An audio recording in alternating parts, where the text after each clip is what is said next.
Hi, this is going to be task 1. There's going to be a notes check next class. You're going to turn this in. All of this is due at the end of class.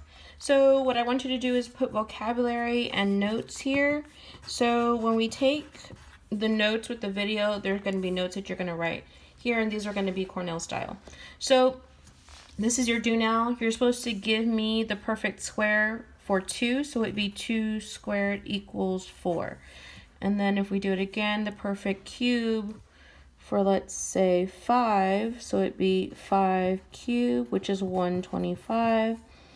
And then if we do it with the 4th, it would be 2 to the 4th equals 16, okay? So you're gonna go ahead and need to do those without a calculator. Remember, we don't use calculators in this class. So parts of a radical, parts of the radical is for the nth root for a real number. A is a radical expression, which is a n root of a. So let's go ahead and label this. So with the nth root of a, this n right here, we're going to call that the index. Some of you may remember this from last semester. And this is going to be the radical sign. And then this right here is going to be the radicand.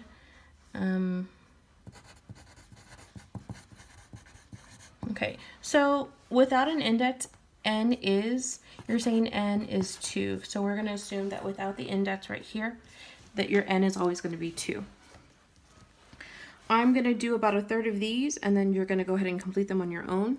So let's do number 2. So you're going to find the square root of 400, and I show my work. It's going to be 20 times 20, which equals 20. Okay, I found a pen instead of using a pencil. So number 5 is going to be the cube root. Since you have that negative, you're going to go ahead and separate it. So the cube root of -1 is -1. The cube root of 343 is 7. Since these are being multiplied, your answer is going to be -7. And you want to show work for credit. This right here, 1296 is going to be, I believe, 6 to the 4th. So you're going to say the 4th root of 6 to the 4th is equal to 6. Okay, so let's go ahead and make this table. So you have the index, the radical, the types of roots, and the number of roots. So if I have an even number index and I have a positive radical, the types of roots I'm going to have are going to be real numbers, and the number of roots I'm going to have is 2. So it's going to be positive and a negative. Odd, you're going to have an odd index. The radical will be positive. The types of roots will be real numbers. And the number of roots will be 1. And it's going to be 1 positive.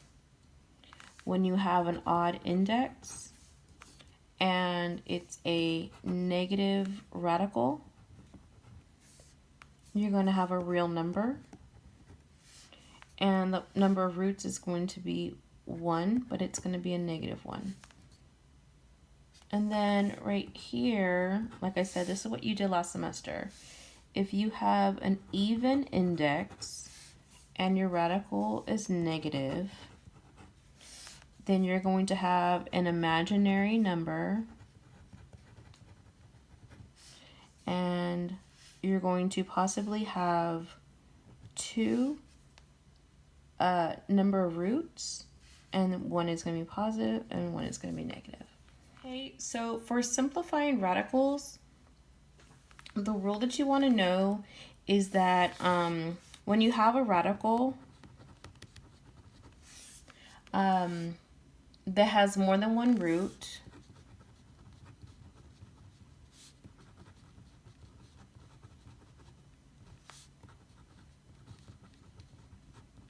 the radical sign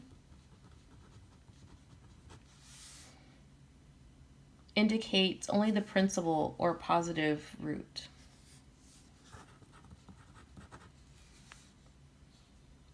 So the radical sign indicates or shows only the principal or positive root.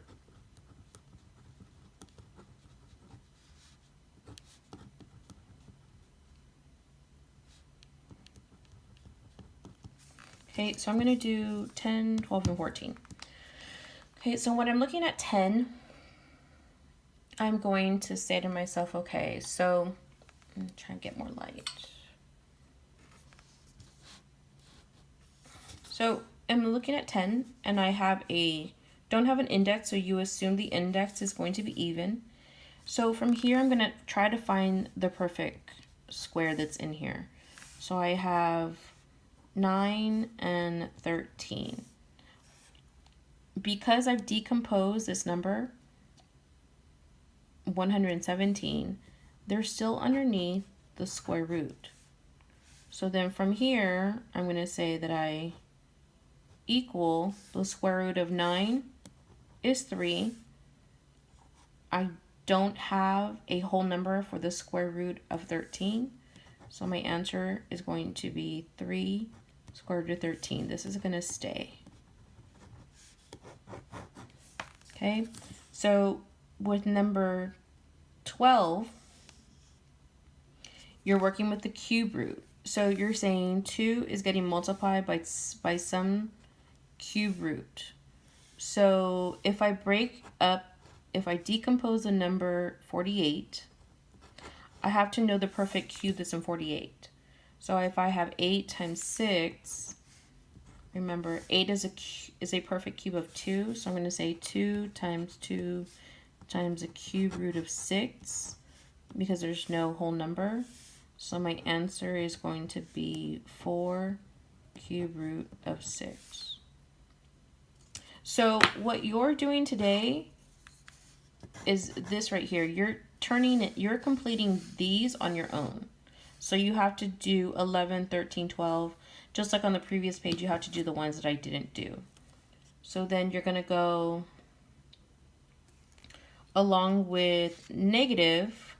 So let's see, 162. So I'm going to say negative 1. 162 is 81 times 2. So the fourth root of 81 times the fourth root of 2. I know that 3 to the fourth equals 81, so negative 1 times 3 times the fourth root of 2 equals negative 3 fourth root 2. Okay, so you're going to do the rest on your own. Okay, so let's take some notes. So section C is radicals and variables. So something that you want to know with square roots is that you're going to know that the exponents must be multiples of 2.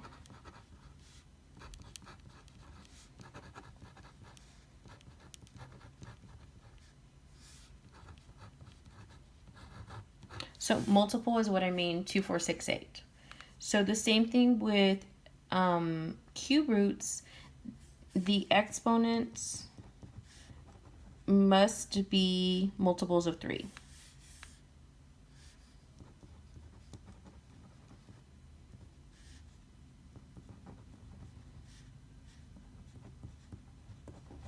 And then with the fourth root, the exponents must be multiples of 4.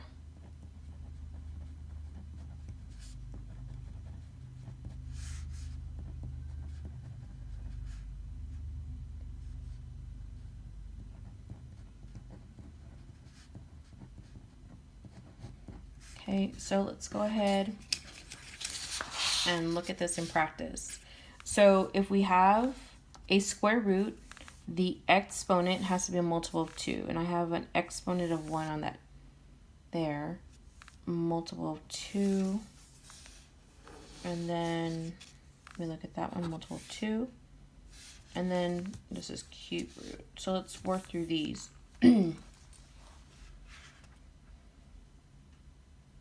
So for 32 x to the 4th, and then we're going to take the square root. So 32, if I break that down, I'm going to say square root of 32 times x to the 4th. This right here is perfect. I'm going to break down 32 even further. I'm going to decompose this. I'm going to take out the perfect square. So it's 16 times the square root of 2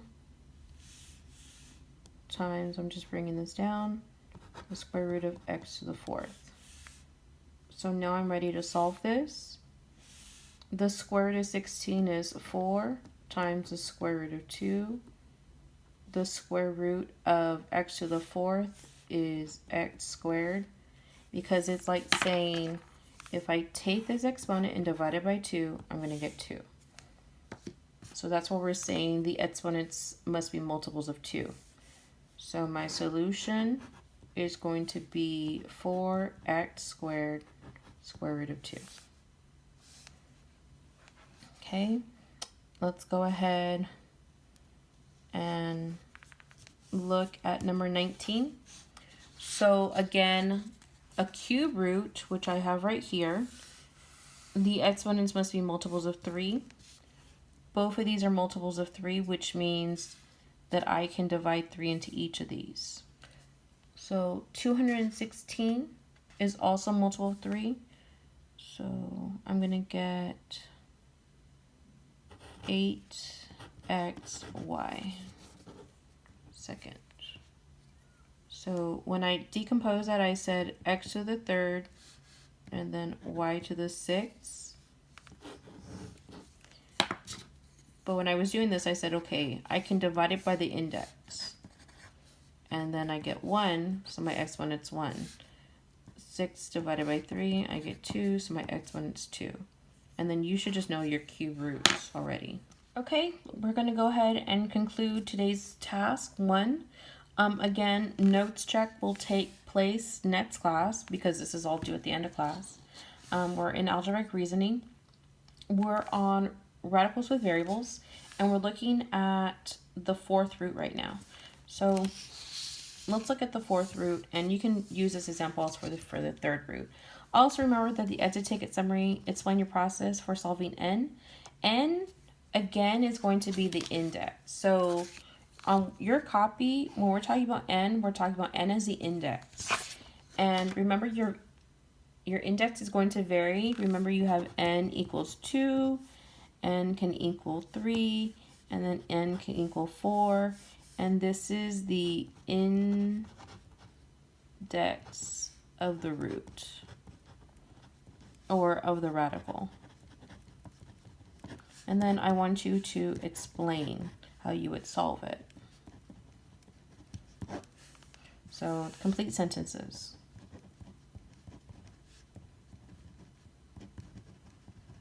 I'm going to go ahead and have to, I think, create a rubric for these exit tickets because they're all going to be written summaries or problem solving questions. So let's look at number 22. So with number 22, you're trying to see how many times this 4th root, which will go into each exponent. So if we break this down, I have -1 times 5 to the 4th. And all this is underneath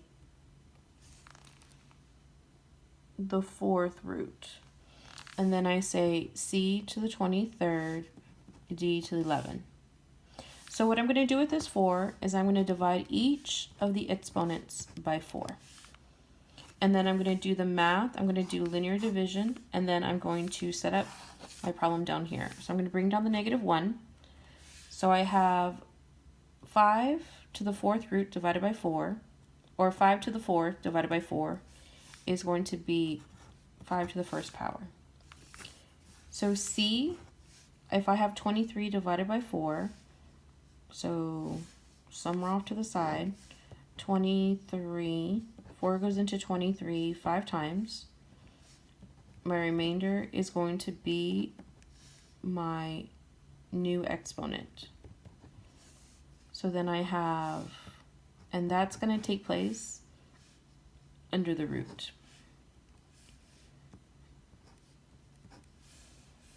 And I know I'm going to have something underneath the root because these are not multiples of 4. So this is going to be c to the 5th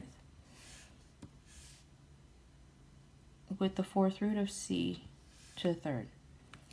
And then here I have 11 divided by 4. And I say 2. So then I have d to the 2nd. And then this is going to be my exponent underneath the 4th root, so it's going to be d to the 3rd. So my solution is -5, c to the 5th, d to the 2nd, 4th root, c to the 3rd, d to the 3rd. Okay, this is all due at the end of class. Thank you.